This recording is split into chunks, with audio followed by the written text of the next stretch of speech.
பாஜக மீண்டும் ஒன்றிணைந்த அதிமுக உருவாக்குறதுக்கான ஒரு முயற்சியை முன்னெடுக்கிறதா நயினார் குரலை பார்க்கலாமா?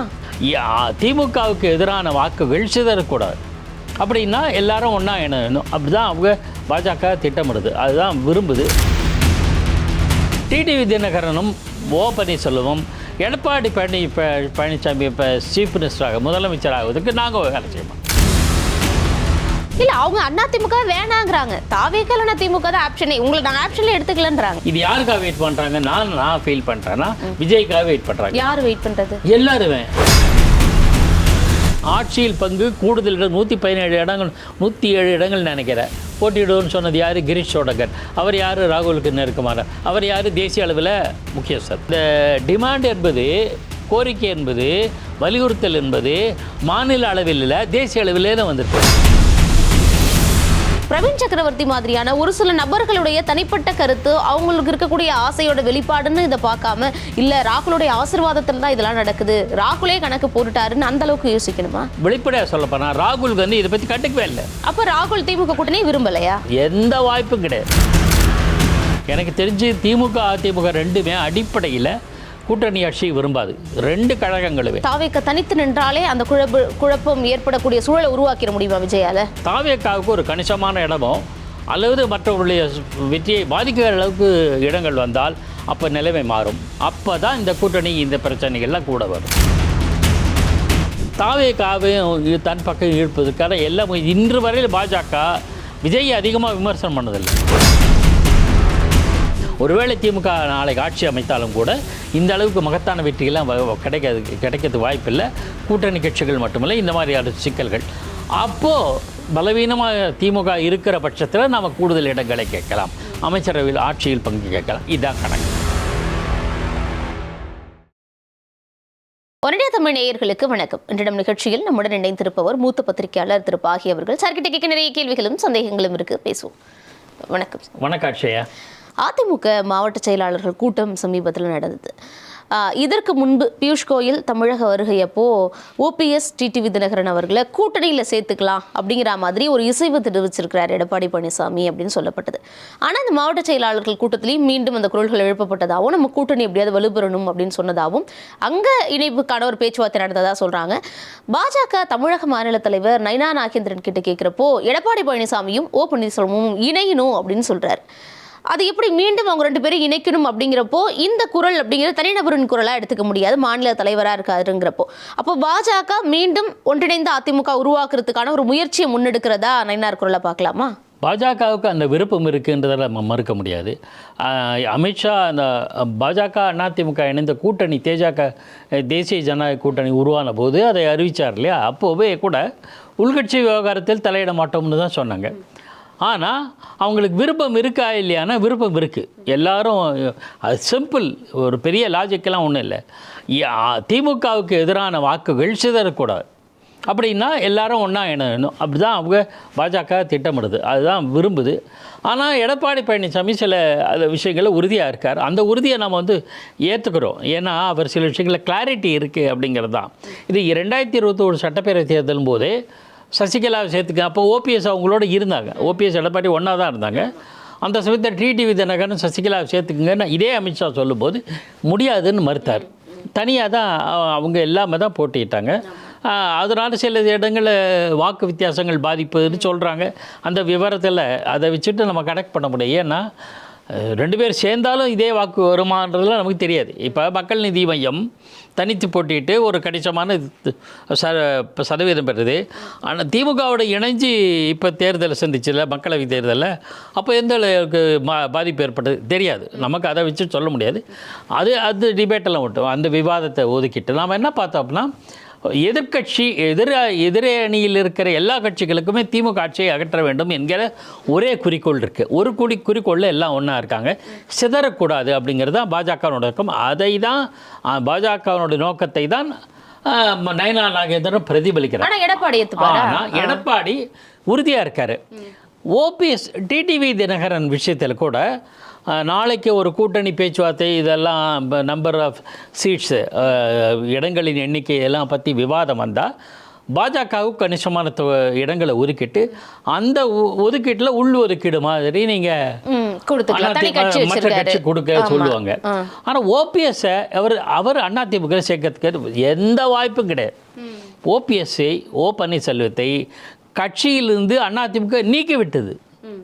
இதே பொதுச் செயலாளர், கட்சியோட பொதுச் செயலாளர் நீக்கிட்ட பிறகு அவர் இப்போ நாளைக்கு ஒருவேளை பொதுச் செயலாளரும் அந்த கட்சியினோட செயற்குழு பொதுக்குழு எல்லாம் முடிவு பண்ணி ஒருமித்த முடிவு வந்தால் மன்னிச்சு ஏற்றுக்கிறான். அந்த மாதிரி சந்தர்ப்பங்கள் நிறைய இருந்திருக்கு. ஆனால் அதுக்கு ஓபிஎஸ் நீ இணங்குவாராங்கிறத பார்க்கணும். ஏன்னா ஓபிஎஸ்ஸே சொல்லிட்டாரு, எடப்பாடி பழனிசாமி இருக்கிற வரைக்கும் நம்ம அந்த பக்கம் போகக்கூடாது, எடப்பாடி இல்லாத அதிமுக தான் நம்ம ஒன்றிணைக்கணுங்கிறது முடிவு பண்ணிட்டாங்க. இதுதான் மிகப்பெரிய குழப்பமும் சிக்கல் இடியாப்ப சிக்கல் நீடிச்சிட்டு இருக்கு. இதே கருத்தை தான் டிடிவி தினகரன் சொல்லியிருக்கேன். ஒருவேளை டிடிவி தினகரனுக்கும் பாஜகவில் உங்களுக்கு நல்லா தெரியும், அண்ணாமலைக்கும் டிடிவி தினகரனுக்கும் நல்ல உறவு உண்டு. ஸோ அவர் மூலமாக டிடிவி தினகரன் கொண்டு வரலாம், அவருக்கு ஒரு கணிசமான இடங்களை தரலாம், பாஜக தன்னுடைய பங்கை தன்னுடைய ஷேரில் பிரித்து கொடுக்கலாம் அப்படின்லாம் சொன்னால் கூட டிடிவி தினகரனும் பன்னீர்செல்வமும் எடப்பாடி பழனிசாமி இப்போ சீஃப் மினிஸ்டராக முதலமைச்சர் ஆகுவதற்கு நாங்கள் வேலை செய்ய மாட்டோம். அவங்களுக்கு அதில் உடன்பாடு இல்லை. அப்போ என்ன உடன்பாடு தெரியல. அது அப்போ அதிமுக என்டிஏ கூட்டணி கிடையாதுங்கிறத உறுதிப்படுத்திக்கலாம். அப்படி இருக்கு. ஆனால் ஒருவேளை இப்போ எடப்பாடி பழனிசாமி அவர் கட்சி பொதுக்குழு செயற்குழு எல்லாம் கலந்து ஆலோசித்து, அல்லது குறைந்தபட்சம் பொது செயற்குழு கலந்து ஆலோசித்து ஏதேனும் ஒரு வயமீடியா இடைப்பட்ட ஒரு நிலைப்பாடு வந்ததுன்னா அது வரத்துக்கு வாய்ப்பு இருக்குது. தமாகவும் காங்கிரஸுக்கும் அதிமுகவும் ஒரு முரண்பாடு ஏற்பட்டது 2001 சட்டப்பேரவை தேர்தல் சமயத்தில். அப்போ தமாகவுக்கு அதிமுக இடங்களை கொடுத்தது. நீங்கள் உங்களுக்குள் பிரிச்சுக்குங்க, அதாவது தமாக காங்கிரஸுக்கு கொடுக்கும். அந்த மாதிரி சம்பவங்கள்லாம் நடந்ததுக்கு பல சந்தர்ப்பங்களில் தனக்கு ஒரு ஷேரை வாங்கிட்டு அதில் உள் ஒதுக்கீடு நிபந்தனையற்ற நான் வருகிறேன் அப்படின்னு சொன்னப்ப ஏற்காத எடப்பாடி பழனிசாமி அவர்கள் இப்போ அவர் நீங்களே வேணான்னு ஒரு முடிவுக்கு வந்ததுக்கு அப்புறம் இப்போ நீங்க வாங்கலாம், வேணா நம்ம சேர்த்துக்கலாங்கிற ஒரு இடத்துக்கு எடப்பாடி நகர்ந்தாலும் அவங்க 2 பேரும் உறுதியா இருக்காங்கல்ல. அப்போ இவங்க 2 பேரும் இல்ல இந்த பக்கம் இந்த ஆட்டத்துக்கு கிடையாது, ஒண்ணு திமுக இல்ல தாவேக தானே ஆப்ஷன். எப்படி அதிமுக இப்போ மூன்றாவது ஒரு ஃபோர்ஸா தாவேக வந்ததுனால சரி இது இல்லைன்னா அது அதிமுக சேர்க்கலைன்னா இந்த இவருக்கு ஒரு மாதம் இருக்குது, இவர் மறுபடியும் வந்துட்டார். கரூர் சம்பவத்துக்கும் போது கொஞ்ச நாள் ஒரு மாதம் அவர் டிப்ரெஸ்டாக இருந்தாருன்னு சொல்லுவாங்க. அதனால் வெளியில் வரல விஜய். அப்போ கூட தயக்கம் இருந்தது. இப்போ மறுபடியும் வந்துட்டார். அதே ஃபோர்ஸோட அதே வேகத்தோட இன்னும் சில பாடங்களை கற்றுக்கொண்டு வந்ததாக சொல்கிறாங்க. உதாரணத்துக்கு கரூர் சம்பவத்தில் கூட்டத்தை கண்ட்ரோல் பண்ண தெரியல. ஆனால் இந்த ஈரோடில் நடந்த சம்பவத்தில் ஓரளவு கூட்டத்தை கண்ட்ரோல் பண்ணாரு. வருகைன்னு எடுக்கக்கூடாதா? இருக்கலாம், அவர்கிட்ட கற்றுக்கலாமே, செங்கோட்டை அட்வைஸ் பண்ணிக்கலாமே. அவர் சீனியர் பாலிட்டிஷியன் இருந்ததுனால அதுலேருந்து தெரிஞ்சுக்கிட்டு அதனால தான் ஒரு சம்பவம் ஞாபகம் இருக்கும். கம்பத்து மேலே ஏறினவரை தம்பி இறங்குப்பா அப்படின்னு சொல்கிறார்ல, கொஞ்சம் உறுதியாக சொல்கிறாரு. ஸோ இதெல்லாம் கொஞ்சம் டெவலப்மெண்ட். ஆனால் அந்த டெவலப்மெண்ட் வேகம் போதாது, இன்னும் வேகமாக வரணும். அது ஒரு பக்கம் இருக்கட்டும். நம்ம ஸோ ஒரு ஆப்ஷன் இருக்குது. இந்த ஆப்ஷன் அதாவது பன்னீர்செல்வம் அவங்க அமைச்சிருக்கிற அமைப்புக்கும் டிடிவி தினகரனுக்கும் ஒரு ஆப்ஷன் இருக்குது. தாவேகா அதிமுக இல்ல இதுன்ட்டு இல்ல, அவங்க அதிமுக வேணாங்கிறாங்க. தாவேகா அதிமுக தான் ஆப்ஷனே, உங்களுக்கு நாங்க ஆப்ஷன்ல எடுத்துக்கலன்றாங்க. அது அவங்களுக்கு மட்டும் இல்ல, காங்கிரஸ்க்கு இப்போ ஒரு ஆப்ஷன் வந்திருக்கு. காங்கிரஸ்க்கு என்ன ஆப்ஷன்? காங்கிரஸ் உறுதியா இருக்காங்க திமுக கூட்டணி அப்படின்னு பாச்சேதுமார் மட்டும் தான் சொல்றாரு. கட்சியில் இருக்கிற எல்லாரும் சொல்றாங்க. தமிழ்நாடு தலைவர் அவரு சொல்றாரு ஒரு செல்வ பெருந்தகையும் அவருடைய அரசியல் ஆசானாக அவரை தலைவராக்கிய சிதம்பரத்துக்கு மட்டும்தான் இருக்கும். எல்லாருக்கும் இருக்கா? மற்ற எல்லாரும் என்ன சொல்றாங்க? ஆட்சியில் பங்கு சொல்றாங்களா? இல்லை கூடுதல் இடம் சொல்றாங்களா காங்கிரஸ்ல? அப்போ என்ன அர்த்தம்? இது நீங்கள் மாநில அளவில் சொல்கிறாங்கன்னு நினச்சக்கூடாது. நான் இது கொஞ்சம் டிவியேட்டாக அந்த தகவலை சொல்லிடுறேன். கடந்த காலங்களில் கலைஞர் கருணாநிதி இருந்தபோது EV.K. சிவலங்கன்னு சொல்லுவார், எங்களுக்கு ஆட்சியில் பங்கு வேணும், எங்களுக்கு கூடுதல் இடங்கள் வேணும் அப்படின்னு சொல்லுவார். ஆனால் கலைஞர் என்ன பண்ணுவார்? நேராக டெல்லியில் போய் காரியத்தை முடிச்சுப்பார். உங்கள் ஆளுங்களை கேட்குறாங்க, வாய் அடக்கி வைங்க, முடிஞ்சு போச்சு. அதுக்கப்புறம் கேட்க மாட்டாங்க. ஏன்னா அவங்க நிலைமை அவங்களுக்கு என்ன செய்யணுமோ செஞ்சிருவாங்க. வாரியம் அது இதுன்னு கொடுத்தாரு. குமரியானந்துக்கு ஒரு வாரியம் கொடுத்தாரு. பின்னாடி இவர் பீட்டர் அல்ஃபோன்ஸுக்கு கூட ஏதோ சிறுபான்மையினத்தில் கொடுத்தாங்க. இப்போ அவங்களுக்கான சீட்டு அவங்க தமிழகத்தில் இருக்கக்கூடிய ஸ்ட்ரென்த்தை பார்த்து தான் கொடுக்க போறாங்க. இவங்க குரல்கள் எழுப்புறதுங்கிறது அவங்களோட உரிமை. காங்கிரஸ் கூட்டணி ஆட்சி வேணும், சீட்டு 50க்கு மேலே வேணுங்கிறது அவங்களோட உரிமை. அப்போ கூட்டணி நேரத்தில் பேசக்கூடிய குழுக்கள் மூலமா சுமூகமா முடிச்சுக்க போறாங்க. அதை வச்சு அவங்களுக்கு ஆப்ஷன் இருக்குன்னு எப்படி சொல்லுவீங்க நீங்க? காங்கிரஸ் இல்லை, இப்போதான் நான் சொல்றேன். தாவேகா கரூர் சம்பவத்துக்கு அப்புறம் காணாமல் போய்டும்னு நினச்சாங்க, இல்லை வீக்கெண்ட் ஆகிடும்னு நினச்சாங்க.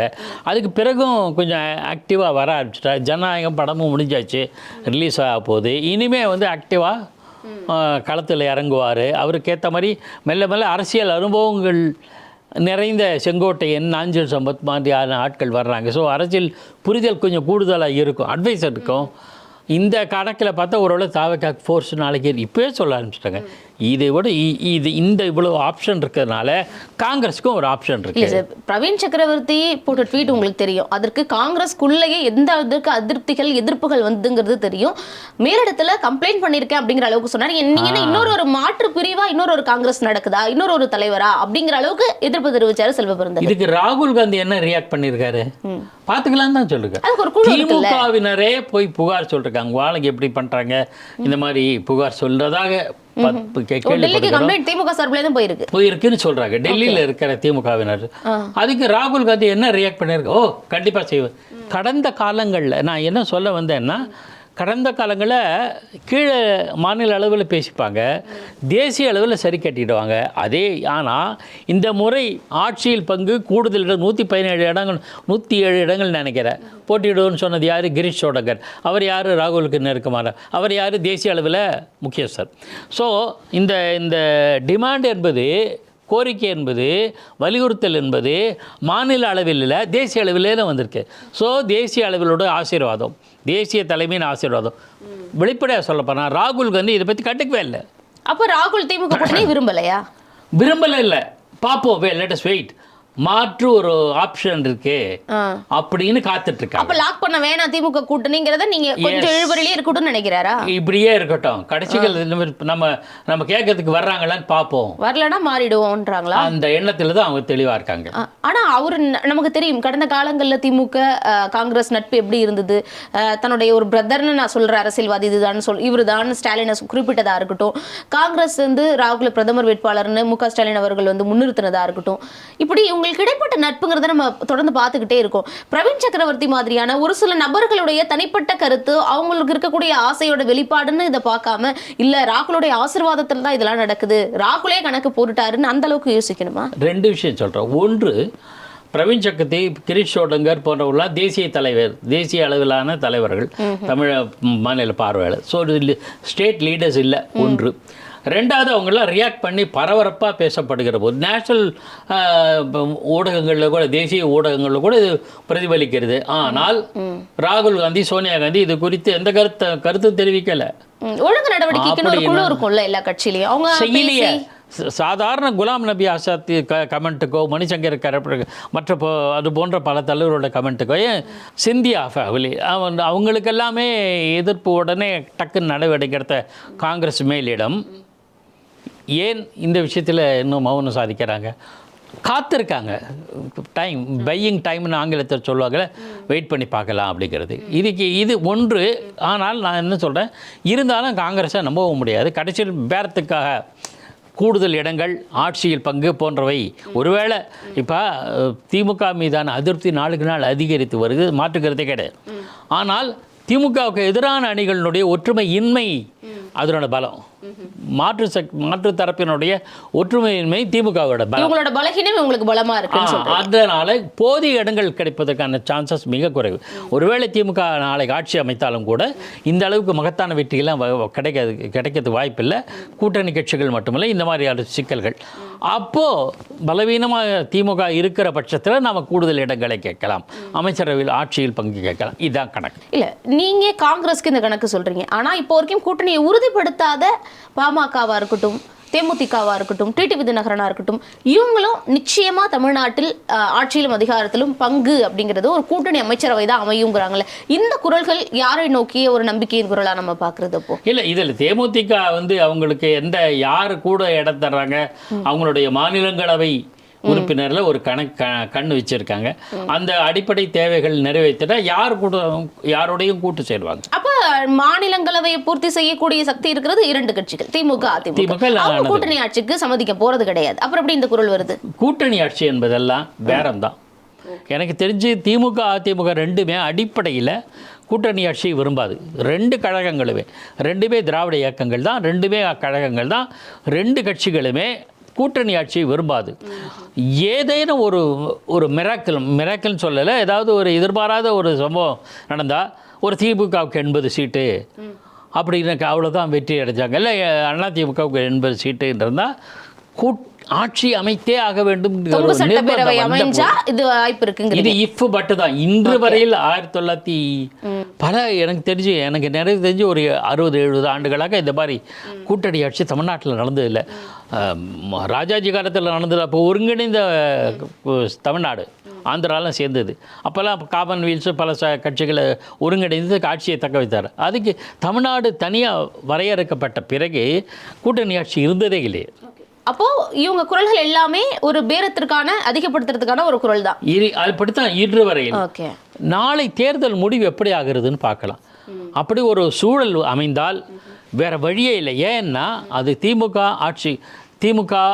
அதிகமான இடங்களை பெற்று ஆட்சி அமைப்பதற்கு போதிய பலம் இல்லை என்றாலும், அதிமுகவுக்கு அதே நிலைமை ஏற்பட்டாலும் வேறு வழி இல்லாமல் கூட்டணி ஆட்சியை சம்மதிப்பார்கள். ஏன்னா ஆட்சி நிலைக்கணும், ஆட்சியை பிடிச்சாகணும் என்ற ஒரு நிர்பந்தம். இல்லை சார், இப்போ 4 முனை போட்டிங்கிறது நம்ம பேசுகிற இந்த நொடி வரைக்கும் உறுதியாகிருக்கு. அப்போ எதிர்கட்சிகளுக்கான வாக்குகள், அதாவது திமுக அதிருப்தி வாக்குகள், ஆன்டி இன்கம்பன்சி வாக்குகள் 3 அணிக்கு பிரிகிறப்போ அது எப்பவுமே ஆளும் கட்சிக்கு சாதகமாக தானே இருக்கும். அப்புறம் எப்படி நீங்க தொங்கு சட்டப்பேரவை அமைகிற அளவுக்கான ஒரு முடிவு எதிர்பார்க்க முடியுமா? நம்ம தாக்கம் இருக்கும் இல்லை, எந்த அளவுக்கு தாக்கம் இருக்கும்ட்டு இல்லை. இப்போ ஜெயலலிதா அம்மையார் போட்டியிட்ட போது தேமுதிக உருவானது, விஜயகாந்தன் கட்சி. விஜயகாந்தன் வெற்றி பெறவில்லை, ஜெயலலிதா தலைமையில் அதிமுக வெற்றி பெறவில்லை. அந்த தாக்கத்துக்கு என்ன காரணம்? விஜயகாந்த் ஃபேக்டர். அதனால தான் ஜெயலலிதா அம்மையார் 2011 அந்த கட்சியோட கூட்டணி சேர்ந்தாங்க. கூட்டணியினுடைய பலன் என்ன கிடைச்சது? ஜெயலலிதா மீண்டும் ஆட்சி அமைத்தார்கள். அதே சமயத்தில் விஜயகாந்தினுடைய கட்சிக்கும் கணிசமான இடம் எதிர்கட்சி தலைவராக அது வரையில் வெயிட் பண்றாங்க. இப்போ இது யாருக்காக வெயிட் பண்றாங்க? நான் ஃபீல் பண்றேன்னா விஜய்க்காக வெயிட் பண்றாங்க. யார் வெயிட் பண்றது? எல்லாருமே. விஜய் எப்படி தாக்கத்தை ஏற்படுத்துகிறார்? ஒருவேளை விஜய் கம்ப்ளீட்டா வாஷ் அவுட் ஆச்சுன்னா திமுக சந்தோஷப்படும், நமக்கு எதிரி இல்லை. இப்போ அதிமுக ஒண்ணுதான். இன்றைய கூட உதயநிதி என்ன சொல்லியிருக்காரு? திமுக எதிரி அதிமுக தான் சொல்லியிருக்காங்க. வலுவான எதிர்க்கட்சி இல்ல, பலவீனமா இருந்தாலும் அதிமுக தான் எதிர்க்கட்சி கடந்த பல காலமா சொல்லிட்டு இருக்காங்க. ஆனா தாவேகா மட்டும் தான் சொல்லுது இனிமே fight between DMK and TVK. அது ஒண்ணுதான் கட்சி சொல்றாங்க, வேற யாரும் இல்லை. ஆக அதிமுக தப்பி தவறி திமுக ஜெயிக்காமல் கம்ப்ளீட்டாக வாஷ் அவுட் ஆனால் சந்தோஷப்படுவாங்க திமுகக்காரங்க. அவங்க ஆட்சிக்கு வந்தாலும் வராட்டாகட்டும். அதில் அதிமுக சரி நம்ம பலம் இருக்குது, நம்ம தக்க வச்சுக்கலாம் அப்படிங்கிற ஒரு எண்ணம் இருக்கும். ஆனால் தாவேக்காவுக்கு ஒரு கணிசமான இடமும் அல்லது மற்றவர்களுடைய வெற்றியை பாதிக்கிற அளவுக்கு இடங்கள் வந்தால் அப்போ நிலைமை மாறும். அப்போ தான் இந்த கூட்டணி இந்த பிரச்சனைகள்லாம் கூட வரும். நீங்கள் சொல்கிற இந்த கணக்குங்கிறது தாவேக்க தனித்து நின்றாலே அந்த குழப்பம் ஏற்படக்கூடிய சூழலை உருவாக்கிட முடியுமா விஜயால? அப்படித்தான் செய்வாருன்னு நினைக்கிறேன். நான் நினைக்கிறேன் தனித்து நின்றாலே அந்த அளவுக்கு வெற்றி வரும்னு நினைக்கிறீங்களா? வெற்றி வருமா இல்லையா நான் சொல்லலை. ஸ்பாயில் பண்ணுவாங்க. ஸ்பாயில் பண்ணுற அளவுக்கு தனியால நின்னாலே போதும்ன்றீங்களா? ஸ்பாயில் பண்ணுவதற்கான சான்சஸ் நிறைய இருக்குது. அதனால தான் இது தேசிய ஜனநாயக கூட்டணி குறிப்பாக பாஜக தாவேக்காவே எப்படியாவது நம்ம பக்கம் வரணும்னு ஆசைப்பட்றாங்க. பாமக ஏதாவது சொல்லி இழுத்தடலாம், தேமுதிகவை எடுத்துடலாம். பாமகவிலே 2 பிரிவு இருக்குது, அப்பா பிள்ளை பிரிவு. அது எப்படி அந்த குழப்பம் இடியாப்ப சிக்கல் அது எப்போ தீரும் தெரியல. அப்படியே ஒரு சூழல் இருந்தாலும் ஒருவேளை ராமதாஸ் திமுக பக்கம் போகிறாலும் அன்புமணியை தன் வசம் வைத்துக்கொள்ளும் பாஜக, அது ஒன்று மாற்றுக்கிறது இல்லை. ஆனால் தாவேக்காவையும் தன் பக்கம் இழுப்பதற்கான எல்லாம் இன்று வரையில் பாஜக விஜய் அதிகமாக விமர்சனம் பண்ணதில்லை. இல்லை, அட்வைஸ் தான். திமுக விமர்சனம் பண்ண செய்த அளவுக்கு அவங்களும் ரொம்ப தீவிரமாக எதிர்க்கலை. அந்த அளவுக்கு கூட இல்லை பாஜக விமர்சனம் செய்வதில்லை, அட்வைஸ் பண்ணுறவங்கள சொல்கிறாங்க. ஸோ ஏதாவது ஒரு கதவை திறந்து வைப்போம், வந்தால் வரட்டும். அதனால ஆனால் விசிக தரப்புல இதெல்லாம் எப்படி பார்க்கப்படுதுன்னா திமுக கூட்டணி தரப்புகளில் அவங்க அனுப்பிச்சவங்க தானே, அதனால எதிர்க்காம இருக்கிறாங்களோ? பாஜக அனுப்பி விட்ட புள்ள தானே. அது ஒரு நேரேட்டிவ். அவங்க நேரேட்டிவ் செட் பண்ணுறது திமுக ரொம்ப கெட்டிக்காரங்க. இன்னைக்கு நேற்று இல்லைங்க, நான் ஒரு தகவல் சொல்கிறேன், ரொம்ப பழைய கதையை சொல்கிறேன். எம்ஜிஆரை கட்சி விட்டு நீக்கியது திமுக. அவர் தனி கட்சி தொடங்க வேண்டும் முதல்ல இல்லை, அப்புறம் கட்சி தொடங்கினார். அவர் கட்சி தொடங்கிய போது அதிமுகன்னு அவர் தான் அவருடைய சொந்த ரசிகர்கள், அவருடைய தொண்டர்கள், அவருடைய ஆதரவாளர்களை வைத்துக்கொண்டு ஒரு கட்சி தொடங்குகிறார். அக்டோபர் 1972. அந்த கட்சி தொடங்கும் போது என்ன தெரியுமா சொன்னாங்க திமுக, இது இந்திரா காங்கிரஸ். அப்போ காங்கிரஸ் ரெண்டாக இருந்தது, இந்திரா காங்கிரஸ் சாப்ரா காங்கிரஸ். இந்திரா காங்கிரஸினுடைய சொற்பேச்சு கேட்டு தான் இவர் கட்சி தொடங்குறாருன்னு சொன்னாங்க. இதே திமுக, இதே கலைஞர் கருணாநிதி. ஆனால் தேர்தலில் அதுக்கு பிறகு 77 மக்களவைத் தேர்தலில் அந்த கூட்டணி வச்சுக்கிட்டார். ஆனால் பிறகு சொந்த காலில் நின்று ஏன் திண்டுக்கல்லையே தனித்து தான் போட்டிக்கிட்டார். முதலிடம் வந்தார். ஆட்சி இடைத்தேர்தல் வெற்றி பெற்றார். அதுக்கடுத்து சட்டப்பேரவை இடைத்தேர்தலில் வெற்றி பெற்றார். அதற்கு பிறகு புதுச்சேரி சட்டப்பேரவை தேர்தலில் வெற்றி பெற்றார். அதுக்கு பிறகு 77 தமிழக சட்டப்பேரவை தேர்தலில் வெற்றி பெற்றார். ஆக தன்னுடைய பலத்தை நிரூபிச்சிட்டார். ஸோ இதே மாதிரி ஒரு நேரேட்டிவ் செட் பண்ணி பார்ப்போம். அப்போ இதே மாதிரி விஜயால வர முடியுமா? நீங்க சொல்ற மாதிரி எம்ஜிஆருக்குன்னு ஒரு நடிகர் பலம் இருந்தது, அவர் அரசியல் பேசியிருந்தாரு, திமுகல இருந்தாரு. விஜயனா நீங்க சொல்ற களத்துக்கு இன்னும் அந்த அளவுக்கு தீவிரமா வரல, கள அரசியல்ல ஈடுபடல, அப்பப்போ வராரு போறாரு. இது எப்படி அந்த அளவுக்கு வெற்றி கொடுக்கும் எம்ஜிஆர் அளவுக்கு? எம்ஜிஆர் அளவுக்கு யாரும் கிடையாது. Nobody can match MGR. All aspects, எல்லா வகையிலும் எம்ஜிஆரை ஒப்பிட முடியாது யாரோடும். வெறும் நடிப்பு கவர்ச்சி மட்டுமல்ல, அவருக்கு உண்டான சில தனித்துவமான குணங்கள் பெரியார்கிட்ட கிடையாது. அவருக்கு உண்டான தனித்துவமான பார்வை அதெல்லாம் யாருக்கும் கிடையாது. அங்கே எம்ஜிஆரோட யாரோடும் ஒப்பிட வேணும். விஜயகாந்த் கூட நான் ஒப்பிட விரும்பலை. விஜயகாந்த் கூட தேமுதிக தொடங்கிய பிறகு தான் தீவிர அரசியல் ஆர்வம் காட்டினார். ஆனால் எம்ஜிஆர் அவர்களுக்கு சிறு வயதில் இளமை பருவத்திலேருந்தே அரசியல் ஆர்வம் காட்டினார். ஆக அவரோட ஒப்பிட முடியாது. ஆனா இது மக்களை ஈர்க்கிறே, வசீகரிக்கிறே என்கிற ஒரு பார்வை இருக்குல்ல, அதனாலதான் எல்லா கட்சிகளுக்கும் அந்த ஒரு தயக்கமும் அச்சமும். அதையும் நம்ம மறுத்திட முடியாது, மக்கள் இருக்கு அப்படிங்கறத. ஆனா அது எப்போ ஓட்டா கன்வெர்ட் ஆகும் அதுக்கெல்லாம் நம்ம வெயிட் பண்ண வேண்டியது. எல்லாத்தையோட விஜய் என்ன ஒரு பெரிய கோளாறுனா, மற்றவர்கள் மாதிரி இல்லாம அன்டெஸ்டட் பார்ட்டியாக இருக்கிறதுனால காத்திருக்க வேண்டியிருக்கு. ஓகே, அமித்ஷாவுடைய வருகை 4ஆம் தேதி, அதாவது நைனா நாகேந்திரன் அவர்கள் பயணத்துடைய நிறைவு விழா நடக்க இருக்கு. அது முடிச்சதுக்கு பிறகாக ஸ்ரீரங்கத்தில் சாமி தரிசனம் சொல்றாங்க, பாஜகவுடன் ஒரு ஆலோசனை கூட்டமும் இருக்கு அப்படின்னு சொல்றாங்க. அப்போ அந்த வருகை மேடையில் வேற ஏதாவது பேச்சுவார்த்தைகள் நடத்த வாய்ப்பு இருக்கா? ஏதாவது ஒரு சின்ன கட்சிகளையாவது அந்த விழா மேடைக்கு வந்துருவாங்களா? கூட்டணி அமைக்க வாய்ப்பு இருக்குதுன்னு நினைக்கிறீங்களா? இந்த வருகை எந்த தாக்கத்தை ஏற்படுத்தும்? முதல்ல அதிக இடங்களை கேட்கணும், அதை இன்சிஸ்ட் பண்ணுவார்னு நினைக்கிறேன். மறைமுகமாக அதிமுகவினருக்கு, குறிப்பாக எடப்பாடி பழனிசாமிக்கு அமித்ஷா உறுதி சொல்லுவார். என்ன உறுதி? என்னன்னா, நான் நீங்கள் சொன்ன மாதிரி இதை இது என்னோடய யூகத்தின் இல்லை, நீங்கள் சொன்ன கண்டிஷன் பிரகாரம் நாங்கள் எல்லாத்தையும் செஞ்சிட்ருக்கோம். கூட்டணி அமைச்ச பிறகு உங்களுக்கு எல்லா விதமான இது பண்ணிகிட்ருக்கோம். ஆனால் நாங்கள் எங்கள் ஆளுங்க கேட்குற மாதிரி கூடுதல் இடங்களை கொடுங்க. போன வாட்டி இவ்வளோ கேட்டோம், 20, 25 நினைக்கிறேன். கூடுதல் இடங்கள் கொடுங்க. தரக்கூடும் 50 கேட்பாங்களா? அப்போ கேட்கக்கூடும். அதனுடைய விளைவாக அடுத்த கட்ட நகர்வாக ஒருவேளை நீங்கள் ஆட்சி செய்தால் ஏன் 50 கேட்குறாங்கன்றதுக்கு ஒரு காரணம் இருக்குது. ஒன்று, பாஜகவுக்கு மட்டுமல்ல, அவங்கக்கிட்ட யாராவது ஜான் பாண்டியன் கட்சி, புதிய நீதி கட்சி, அப்புறம் பாரிவேந்தர் கட்சி, இவங்களுக்கெல்லாம் பிரித்து கொடுக்க வேண்டியிருக்கு. ஓ பன்னீர்செல்வம் தான், அவருக்கு ஒரு 2 சீட்டு 3 சீட்டோ நமக்கு தெரியாது, நம்ம ஊடக யூகங்களில் நிறைய சொல்லலாம். அப்புறம் டிடிவி தினகரன், இவங்களுக்கெல்லாம் நாங்கள் கொடுக்குறோம், எங்கள் சின்னத்தில் போட்டிட்டோம், ஏதோ ஒரு கதை. அப்போ என்ன சொல்கிறோம், அதிமுக நாங்கள் அவங்களுக்கு கொடுத்துட்டோம், அவங்க தாமரை சின்னத்தில் தான் போட்டிடுறாங்க, அவங்க பாஜக வேட்பாளர், எங்கள் கட்சி வேட்பாளரில், நாங்கள் எங்கள் கட்சியில் அவங்கள சேர்த்துக்கல அப்படின்னு டிஸ்டன்ஸ் படிக்க பார்ப்பாங்க. இதெல்லாம் இதுக்காகவே கூடுதல் இடங்களை அமித்ஷா கேட்பார்னு நான் யூகிக்கிறேன். அது எந்த அளவுக்கு நடக்குமோ தெரியல. ஏன்னா தேர்தல் நிச்சயம் வந்தால் நிச்சயம் தேர்தல் அரசியல் பற்றி பேசாமல் இருக்க முடியாது. ஜனவரி ஆகையினால இதுதான் பிரதான கோரிக்கையாக இருக்கும். ஆட்சியில் பங்குன்னு இப்போ கேட்க மாட்டார்.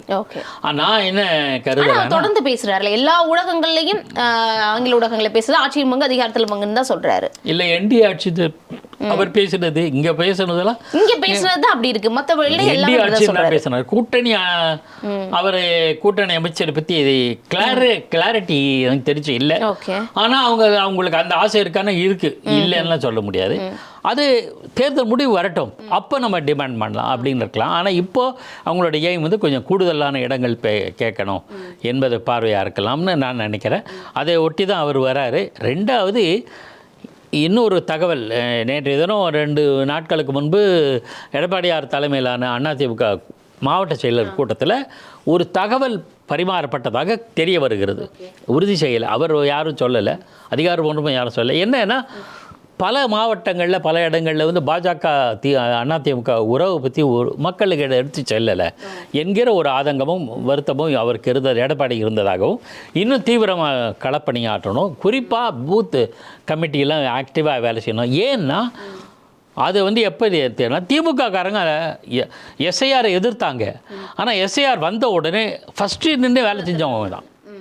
இன்றைக்கு வரையில் எஸ்ஐஆர் படிவங்களுக்கு கொடுக்கறது, விநியோகிக்கிறது, ஃபில்அப் பண்ணி வாங்குறது எல்லாத்தையும் பக்காவாக பண்ணுறாங்க. ஸோ அந்த அளவுக்கு பண்ணலைன்னா நமக்கு எதிர்கொள்ள முடியாதுங்கிற ஒரு நியாயமான கட்சியினர் மீது அவருக்கு அறிவுறுத்தலை சொல்லியிருக்காரு. அந்த அறிவுறுத்தலோட பாஜக அதிமுக உறவை வந்து நீங்கள் மக்கள் மத்தியில் இன்னும் வலுவாக எடுத்துகிட்டு போகணுன்ற ஒரு நோக்கம் இருக்குது. இதெல்லாம் என்ன காரணம்னா, இப்படி எடப்பாடி சொல்லுவதன் மூலம் நமக்கு பாஜக மேலே அவருக்கு எந்த விதமான அதிருப்தி இல்லை. ஸோ நம்ம கேட்கலாம், this is a good opportunity, we can demand அப்படின்ற பார்வையை முன்வைக்கக்கூடும் அமித்ஷா. ஏன்னா அவர் ஸ்ட்ராட்டஜி வித்தவர். எல்லாத்தை விட அதிமுக என்னுடைய பார்வை இது, அதை தெளிவுபடுத்திக்கிறேன். அதிமுக அண்ணாமலையோட கம்ஃபர்டபுளாக இன்றும் இல்லை. முழுக்க இருக்காங்களே தெரியல. அவர் சரி இருக்கட்டும் அப்படிங்கிற லெவலில் தான் இருக்குது. அண்ணாமலை அண்மை காலங்களில் கட்சி கூட்டங்களில் அதிகமாக கலந்து கொள்வதில்லை. என்ன காரணம் தெரியாது. ஆனால் அதுக்கு இது ஒரு காரணம் இருக்கும் அப்படின்னு சொன்னால் அது ஒரு லாஜிக் இருக்குது.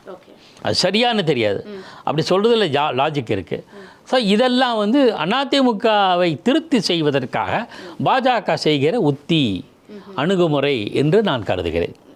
அமித்ஷா வருகை எப்படி இருக்க போது, என்ன மாதிரியான மாற்றங்கள் வருது அப்படிங்கிறத ஒன்று அமித்ஷா வந்தால் ஏதோ ஒரு மாற்றம் நிகழத்தான் செய்யும். ஓகே, 2 நாட்கள் இருக்கு. ஒருத்தர் அவ்வளோ நேரம் ஒதுக்கிற கேள்விகளுக்கு நேர்த்தியான தெளிவான பதில்கள் கொடுத்ததுக்கு நன்றி சார். ஒன் இந்தியா அலைவரிசைக்கு நெஞ்சார்ந்த நன்றி. Subscribe to One India and never miss an update.